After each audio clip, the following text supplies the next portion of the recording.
Discussion on annulus paradoxus and annulus reversus on tissue Doppler in constrictive pericarditis.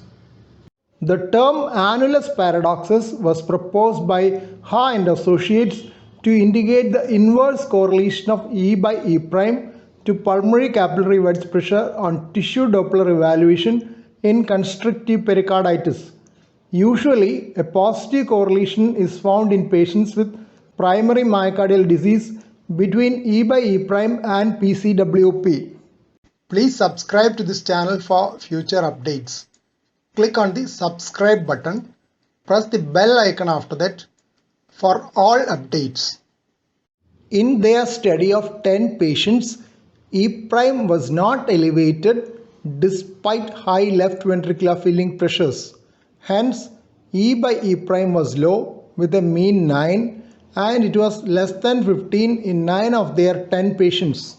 Another study of 130 surgically confirmed patients with constrictive pericarditis from Mayo Clinic reported similar findings. They noted significantly lower E by E prime ratios at medial mitral annulus in patients with constrictive pericarditis compared with patients without constrictive pericarditis.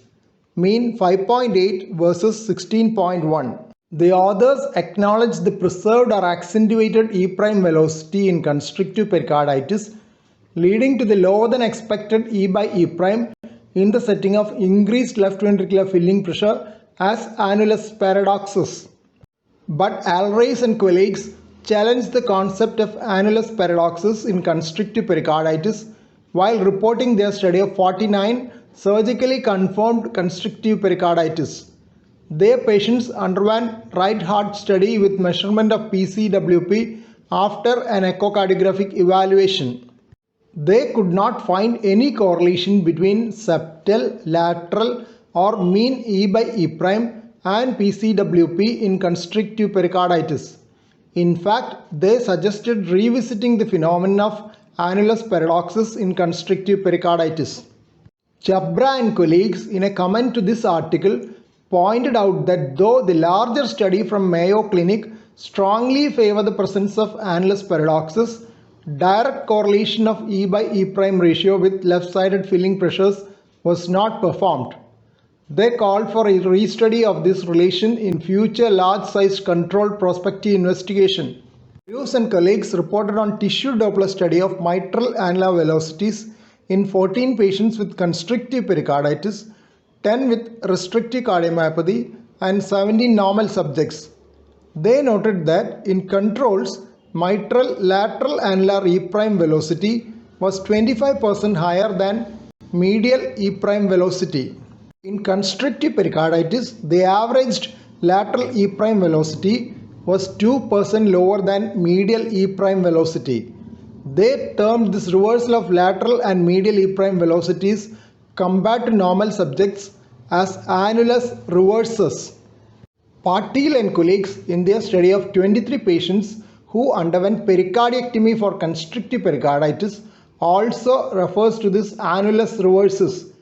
They documented that the ratio of medial to lateral mitral annular velocities reduced from 1.08 to 0.87 after pericardiectomy. But annulus reversus was found to persist in 6 responders, reflecting 50% reduction in its incidence after pericardiectomy. The lower lateral mitral annular velocity in constrictive pericarditis is thought to be due to the tethering by thickened pericardium. Here are the first set of references on annulus paradoxus. Second set of references on annulus paradoxus and annulus reversus.